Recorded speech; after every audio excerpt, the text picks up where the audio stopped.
Blog Talk Radio. Good morning, everyone. This is Laura Smith on Blog Talk Radio. It is 6 o'clock here in the morning, Calgary, Alberta, Monday morning, October the 18th, and I'm happy to be here. I'm just having some coffee, waking up, and I have the chat room open there if anybody would like to sit in there and is awake. And this is One Child Abuse Survivor to Another. We're on for 30 minutes. It's a live internet streaming radio broadcast from blogtalkradio.com, and want to continue talking about the website dealing with the anger resources, www.angerresources.com. And there's some great stuff on there. I hope everybody will go check it out. Kind of doesn't necessarily just have to apply to people who are, survivors of child abuse, right?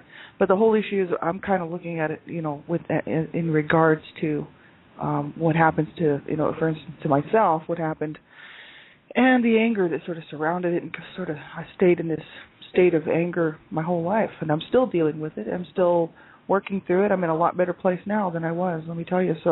But I just think it's so interesting to take a look at it because it really does show us the areas that it shows me the areas that I need to work in, of what I'm still sort of going through and things that I could work on and things that, sort of almost explains why why I was behaving the way that I was, sort of.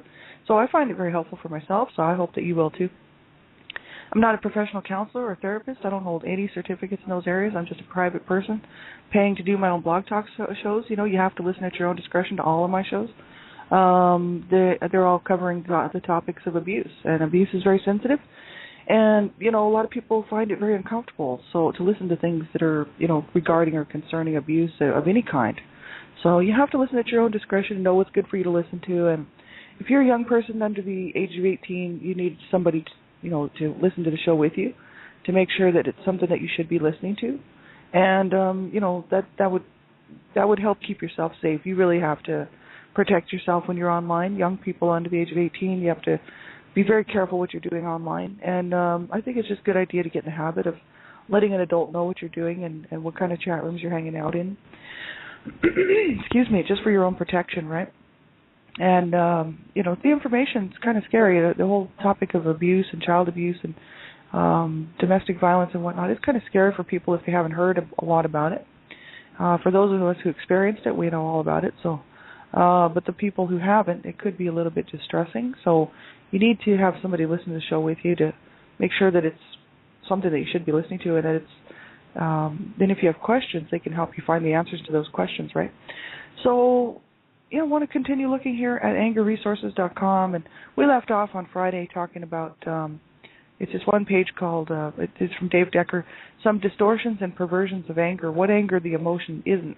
And then we looked at being controlling, sulking, pouting, being blaming, scapegoating, lecturing, ranting and raving, labeling, and preaching. So we left off right there. Then there's therapizing, being sarcastic, being aggressive, being vicious, being punitive, being vindictive, violence. That's the rest of them. And that's some distortions of anger and what anger, the emotion, isn't. So I want to finish looking at this because it's really quite interesting. Most of it I identify with completely. Some of it, not so much, but some of it for sure. And I know that I've been guilty of a lot of it myself. And I think most people have. I know a lot of people who have behaved in these ways, and, it's almost something that we could all do if we don't watch what we're doing and watch how we're handling ourselves, right?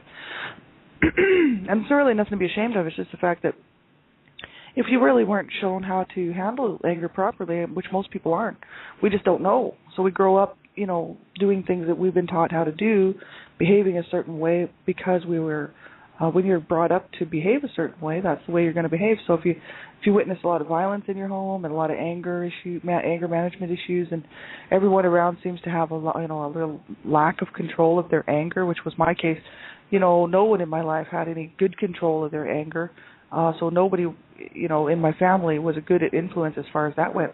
So I just followed along with what everybody else was doing in the home, and became a very angry child, and then later on became an angry teenager, and then became an angry young adult. And then I realized that I wanted to, sort of change some of that behavior, and just so I could keep my jobs and try to maintain and not hurt people.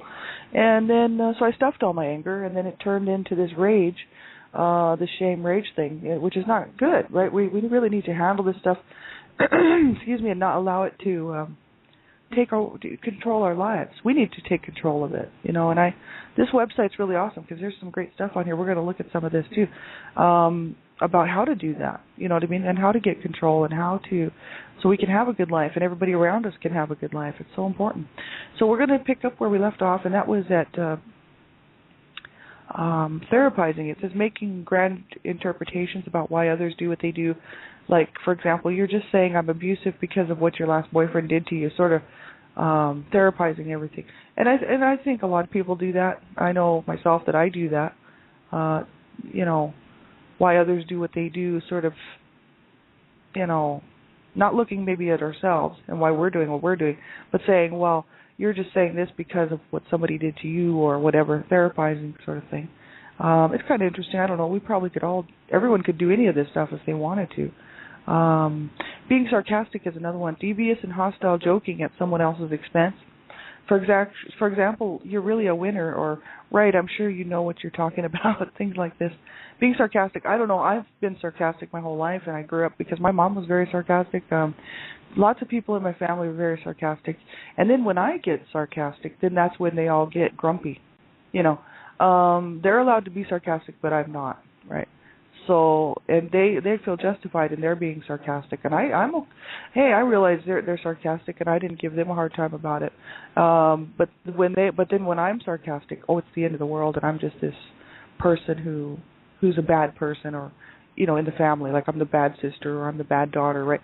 And I think that a lot of people are like that. They're okay doing this stuff to other people, but then when somebody else is doing it, then they start pointing a finger and acting like they would have never done that, right?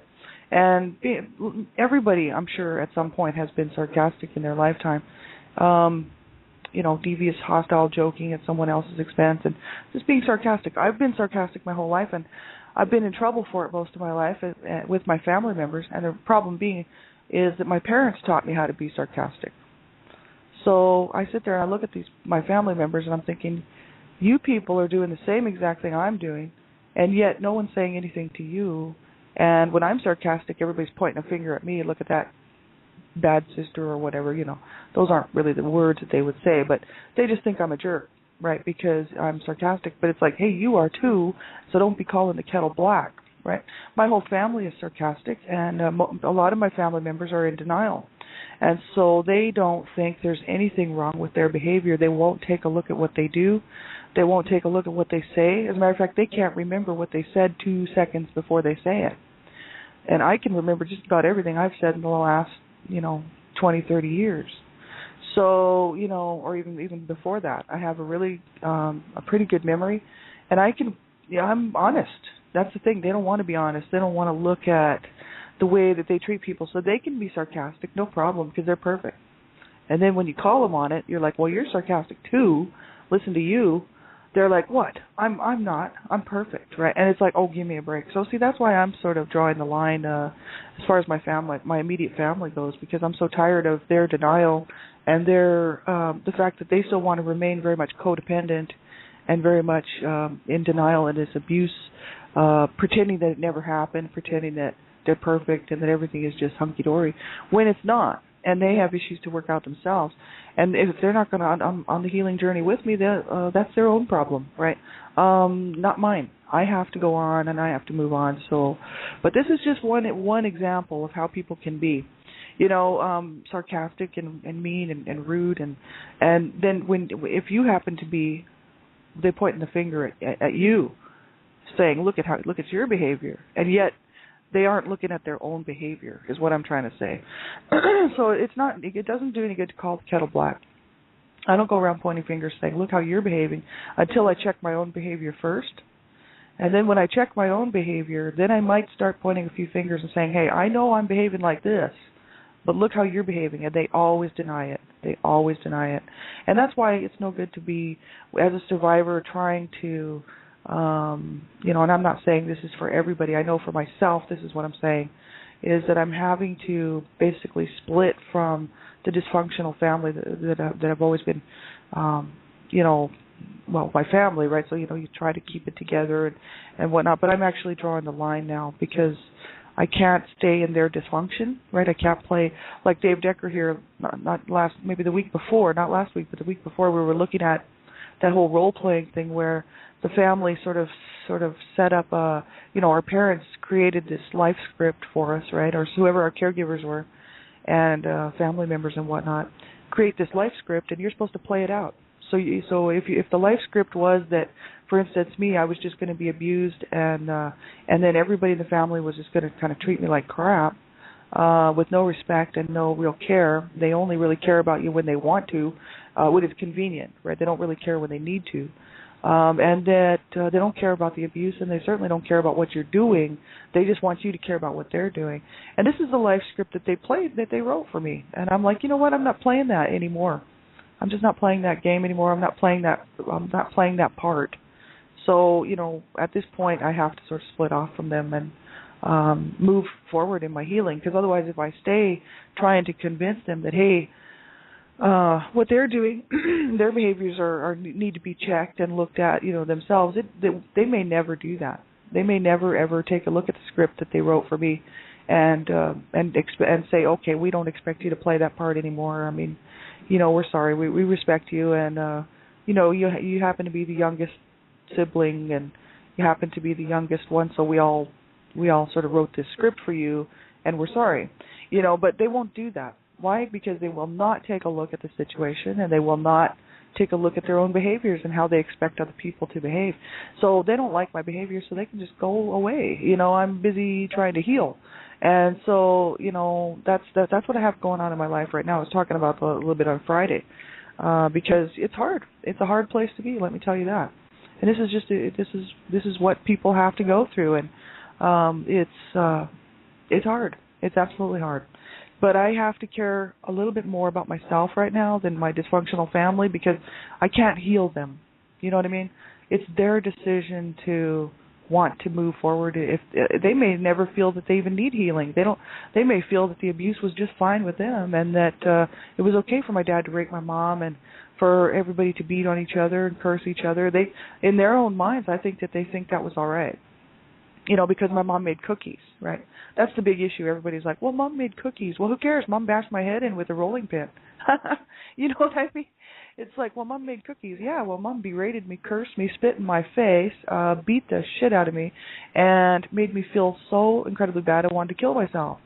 I don't care if she made cookies. It makes no difference to me. You know what I mean? It's like, whatever, so she made cookies. Good for her. That's their mentality. They want to hang on to this pretend thing that, our mother was just this beautiful person who was just so good and so loving, and it's like, no, she wasn't. And that's a false reality. That's not even true. She was a manic depressive woman who took her crap out on everybody around her, which was her family, right? So she was very good to the neighbors and loved her friends, but she was horrible to her family and absolutely horrific to her children, and wasn't all that nice to my dad. So, but I don't blame her for not being nice to my dad. I would have been the same way, because he was just he was a bad man, And so that's the thing, people want to stay in this state of denial and pretend in this fantasy world that everything was just great. In the meantime, I'm sitting there going, well, I know what happened to me, and it certainly wasn't fun, and it was abuse. And hey, I know what happened to my brothers.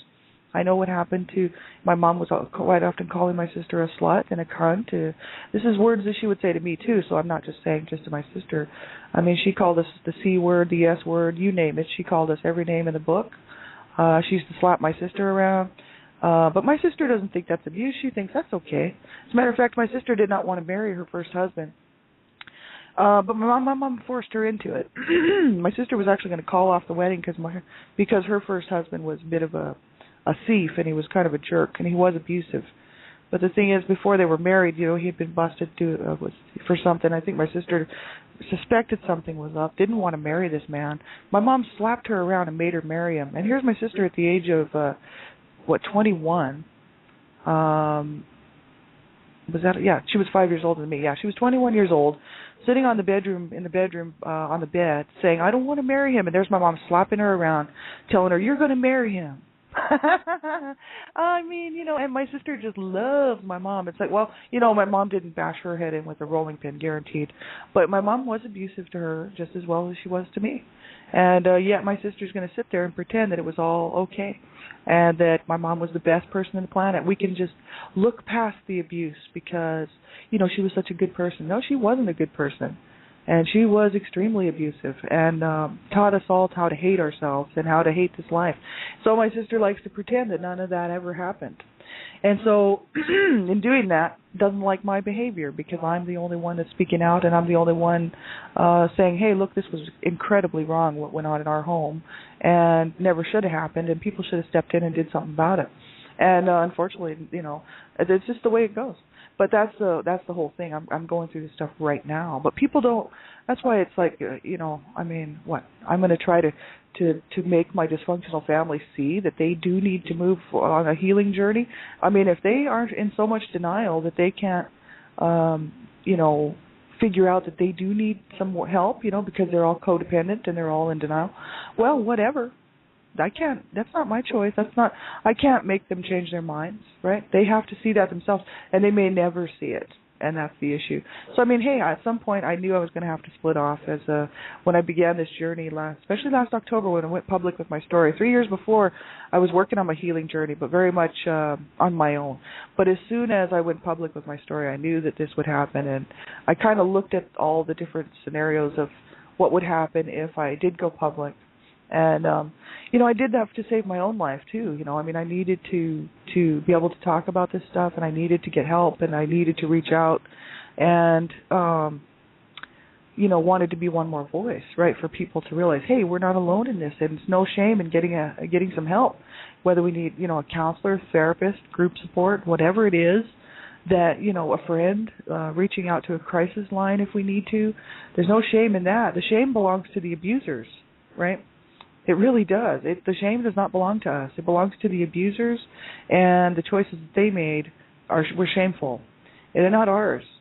So we have the right to heal, and we have to allow ourselves that right. And so by doing that, I sort of split myself, put a huge canyon in between me and my dysfunctional family because they're all still very much living in this little pretend world that we were all living in for a long, long time. So, it's like, you have to you make your choices, and I'm so glad that I made the choice to do this. As much as it hurts, it makes me feel better to do this than it was to be on the other side.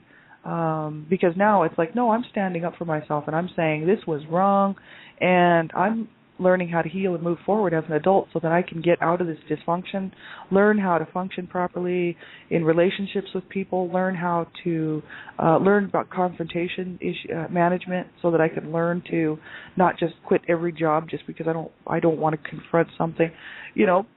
There's every reason for me to be doing this, and if my family's not supportive, there's not much I can do, And if I'm going to have to take more abuse from them, I'm cutting them off, and so I have cut them off. I actually have cut most of them off, and just recently, actually, and because I had to make the decision: am I going to allow them to continue their strange dysfunction, and then allow and not be able to move forward in my healing just because I'm trying to stay in this, dysfunctional family? Or am I going to just have to say, look, I cut the ties.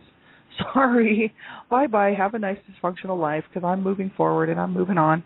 And that's hard. It's a hard place to be, let me tell you. But decisions are decisions. I'm tired of being hurt by people that don't care, and, are not showing 1 ounce of support. And they always say, oh, well, we love you. Well, I don't care if they love me or not. I love them too. The fact of the matter is they are not supporting me in this, and they are not even remotely concerned about any of it, and because they're in denial. So that's a hard place to be, for sure. But that's just the whole issue with people being, they don't want to check their own behavior. They don't want to take a look at what they're doing. It's all about what you're doing and how much pain you're putting on them and how much of a sarcastic person that you are when they don't want to check their own behavior. So we have to do the same. We can't expect other people to live by the same book, by that book, and then not ourselves, right?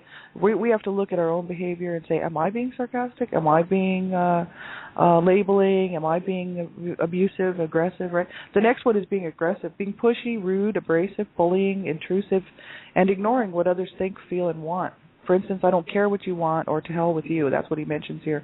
Being aggressive, like that's how we grew up, And that was my mom. She was just, to hell with all of you, and I don't care what you want. That was quite often what would come out of her mouth, and she was very rude, abrasive. She was very bullying. She was intrusive. She didn't care what we thought, what we needed, what we wanted, what we cared about. She was a very aggressive person, for sure she was. And my sister is very passive aggressive. She pretends to be this very nice person, and yet she badgers and pushes you because she won't take a look at her own behavior and turns it around on you, makes you look like you're the one who's got the problem.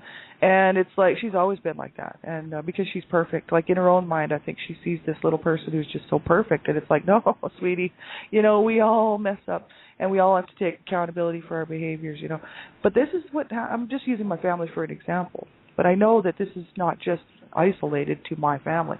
I know lots and lots of people have dealt with this stuff, and we all have at some point have to become responsible for our own behavior. Anybody can be this stuff. Anybody can be aggressive and be, I don't care what you want, and be bullying and rude and pushy. Anyone can do that. We all have to make sure that we're not doing that. Unless it's to protect ourselves. Now, sometimes you have to. There's abusive people out there, so you can't let them push you around. And that's what I'm doing with my sister. She's passive aggressive, so she doesn't look to the. If somebody was looking in on the situation, just sort of with half an eye, it would look like, she's just so nice and she's a very nice person. But actually, she's not, because she doesn't care. You know what I mean? It's all about her and when she wants to go shopping, and whether or not she just wants everybody to just run around with her like a friend and do facials and stuff. She really doesn't care that you're in pain, doesn't care that you are hurting. Doesn't care, mostly just cares about her own stuff and her own bills and her own thing. She actually really doesn't care that, there's anything wrong with anybody else, right? And yet she'll run around looking like the most nicest person, doing these things for people, and then, but in the back of her mind, I don't think she really cares, So that's all that passive-aggressive stuff. Excuse me. And me, I'm a little bit more just aggressive. Like if I'm in somebody's face, I'm just in their face. And, and sometimes it does, sometimes it's not very good because I could have handled things better, could have been a little bit nicer, could have said something a little different, but I'm so used to being this way because my parents taught me how to be this way. So, we all have to learn how to behave ourselves, and if we weren't taught how to behave properly, then we have to learn later on in life, and that's what I'm doing, right? Being vicious is another one. Taking advantage of another person's vulnerability. For example, going for the throat, hitting below the belt, using confidences to hurt someone. Being vicious, to me, that's just very sad when people are vicious like that and they just go for the throat, It's sad behavior is what that is. I don't think that I'm vicious. Maybe I am. You know what I mean? I don't know. Because when you grow up around abusive people, you're not quite sure exactly how vicious am I? You know what I mean? It would be interesting if I could get on a meter, like a vicious meter, and I'd be able to see just how vicious I really am. I very well might be very vicious, right? Because my mom was vicious, and everybody in my family was vicious, but they all walk around smiling and acting like they're not. But they're all vicious, and everybody in my family was vicious, and we all know how to be vicious. But how vicious are we? I don't know, right? Because I grew up with it. So I may, to somebody who's not vicious, I may be very vicious. And to somebody who's sort of semi-vicious, I might just be average, just like them.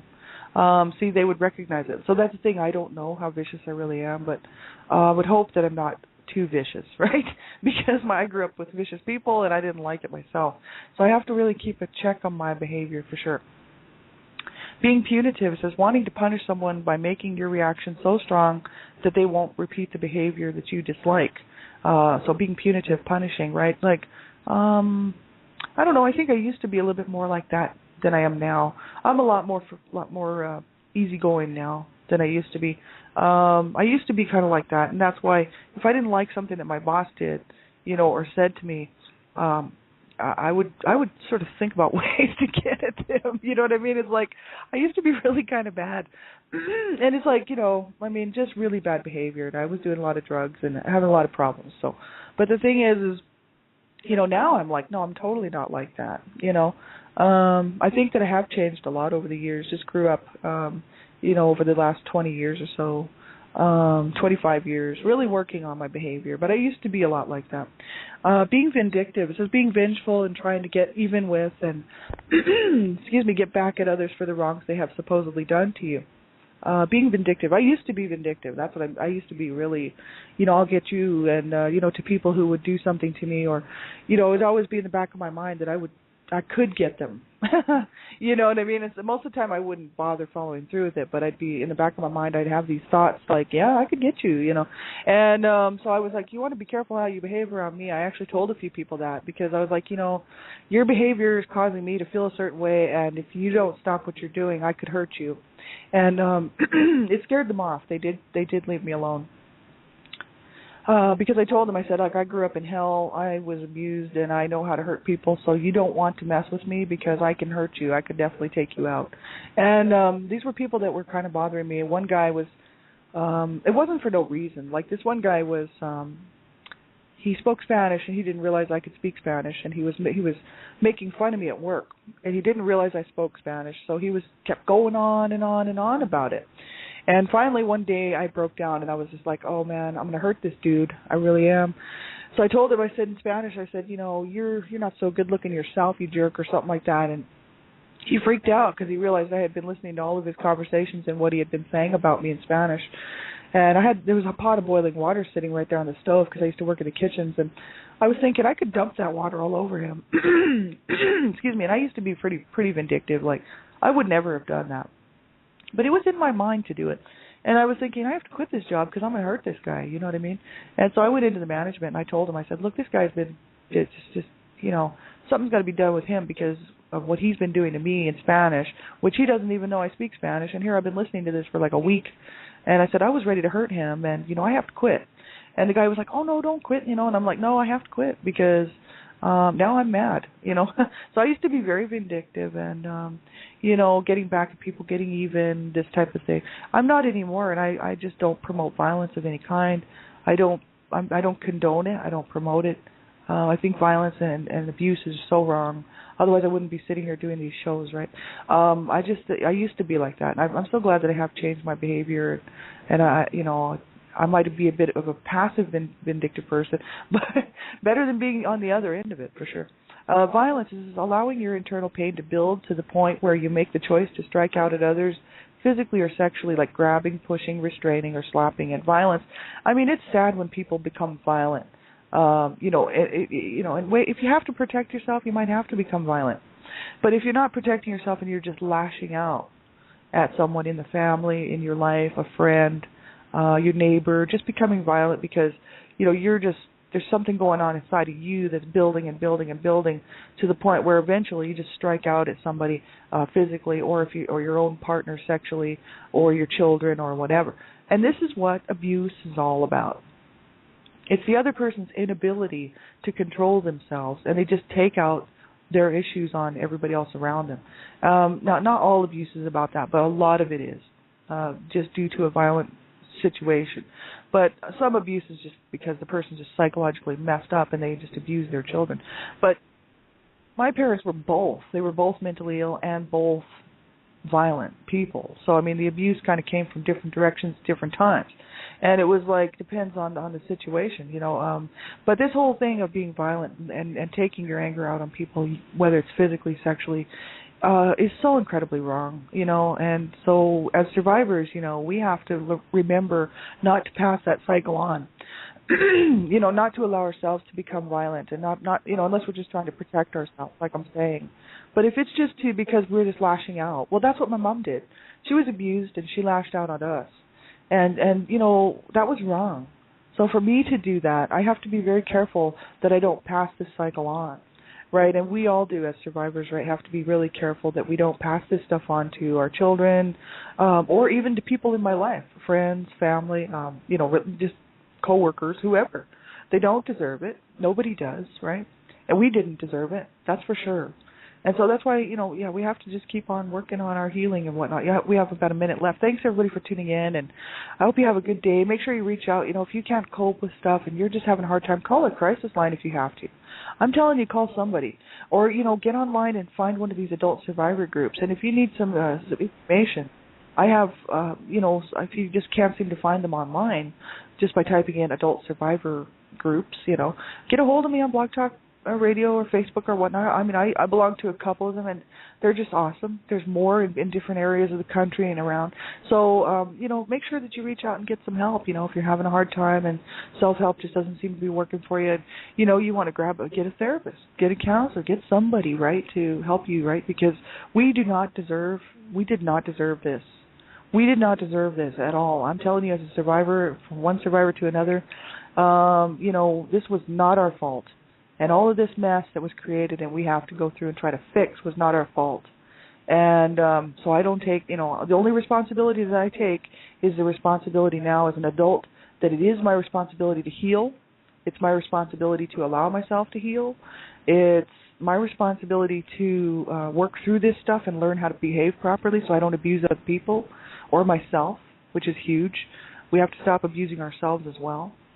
And, and learn how to have a good life and how to enjoy this life and wake up with a little bit, feeling a little bit better, after a period of time and realizing, hey, I'm so happy that I'm actually finally healing and working through this stuff. Make sure you get some help, don't suffer in silence. And it's such a sad place to be, and we did not deserve it. I just want everybody to know that, that was not our fault. And so we owe it to ourselves to, do whatever we can to recover and to heal from this stuff and become survivors instead of victims, right? So take care.